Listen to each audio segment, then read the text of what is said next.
हम जो तंजीम के हुक्मरान हैं, कहीं हमें मत धोखे में रखा जा रहा है।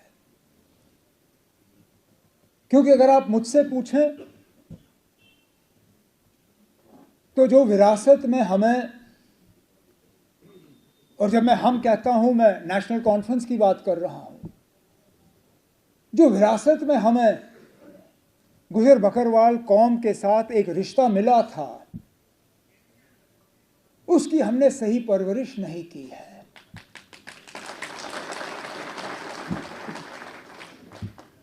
आप लोगों को यहां देखते हुए कहीं मुझे ऐसा लगता है कि आपको मजबूर करके यहां लाया गया है। जो जोश, जो जज्बा होना चाहिए, वो दिख नहीं रहा है। अब मैं, जैसे मैंने कहा, मैं वही, डोंट वरी, वही पुरानी तकरीरें यहां करके निकल जाऊं,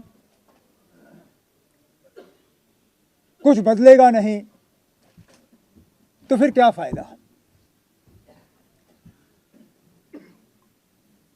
हम ये कहते हैं कि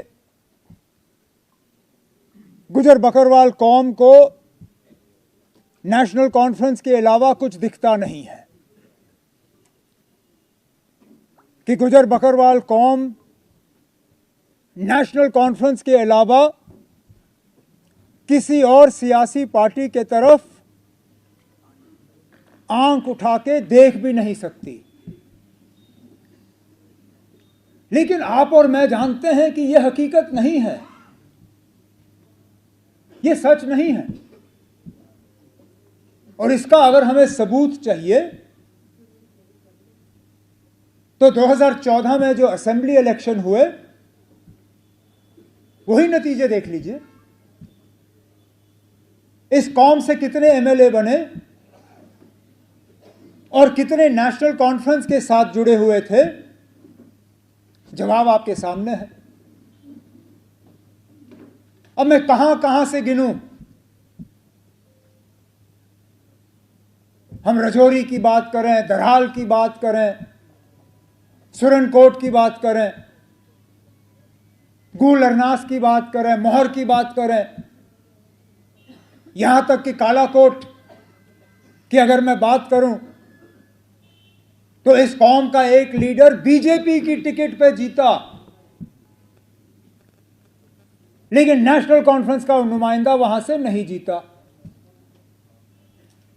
तो अगर इस सब के बावजूद भी मैं यही कहूं कि इस कौम को नेशनल कॉन्फ्रेंस के अलावा कुछ दिखता नहीं है, तो मैं अपने आप को धोखे में रख रहा हूं। लेकिन उसके साथ साथ मुझे यह भी कहना होगा कि कसूर कौम का नहीं है, कसूर हमारा है कि हमने आपके साथ वो रिश्ता जो है उसको पूरी तरह से निभाया नहीं।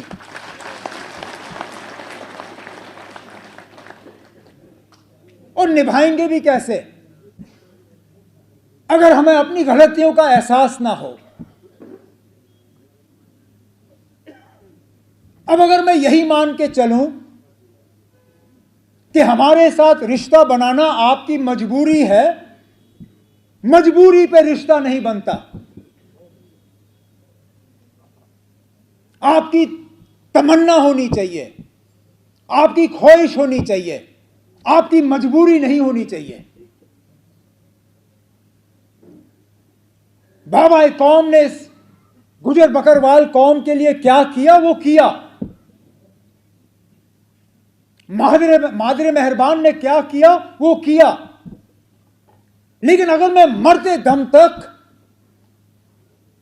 आपको ये याद दिलाता रहूं, जनाब हमने आप पे एहसान किया है, अब जिंदगी भर आप ये एहसान चुकाओ, क्या रिश्ता बनेगा?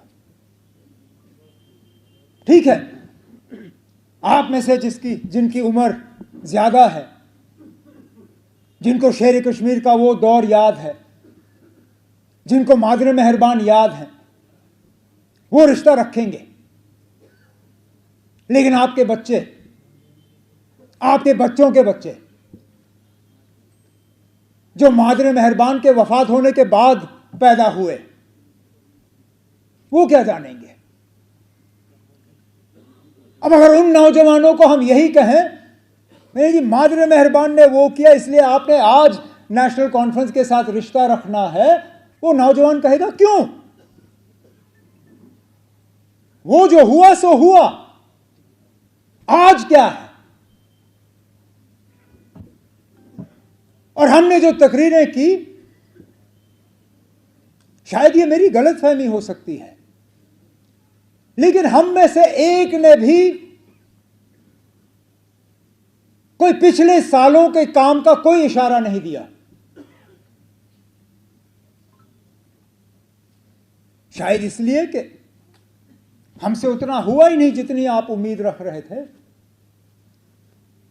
एडमिनिस्ट्रेटिव यूनिट बनाए तो सारी रियासत के लिए बनाए, अलहदा गुजर कौम के लिए तो नहीं किया ना मैंने वो।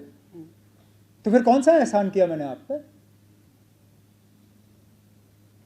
हुकूमत चलाई मैंने, सबके लिए चलाई। अलहदा गुजर बकरवाल कौम के लिए क्या किया जिसकी मैं बात करूं? जाहिर सी बात है कि जितना करना चाहिए था नहीं किया। तभी तो मैं शेर कश्मीर और मादरे मेहरबान की बात कर रहा हूं।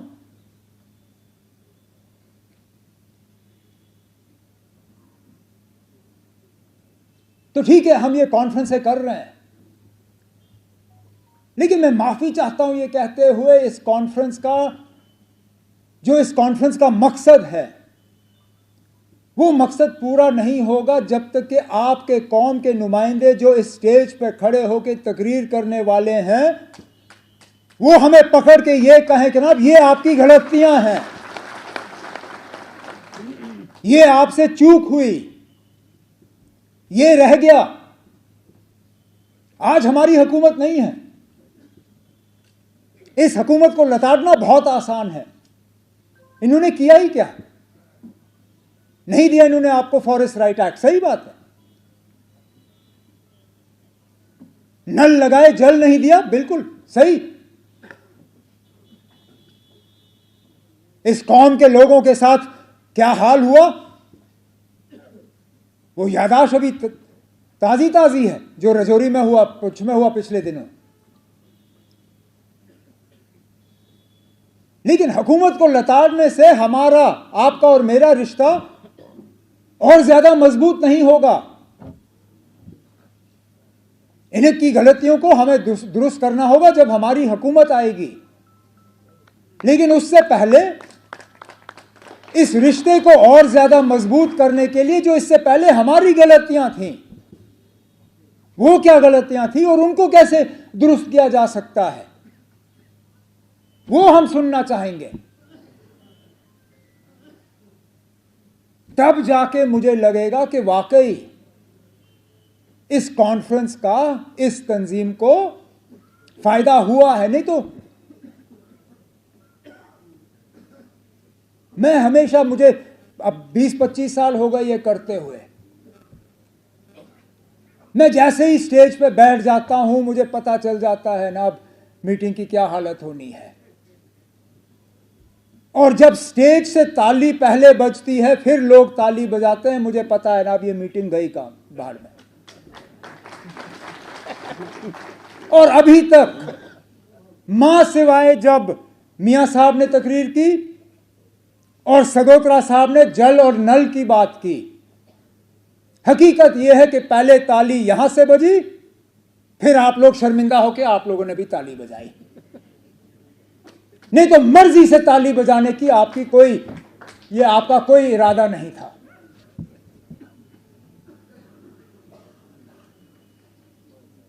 तो अगर हम ये मान के चलें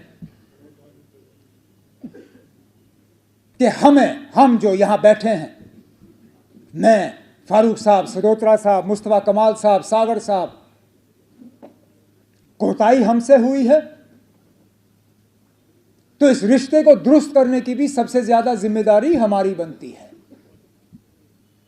लेकिन दुरुस्त हम तभी कर पाएंगे जबकि कोई हमारे कान में ये बात डाले कि ना ये वजह है।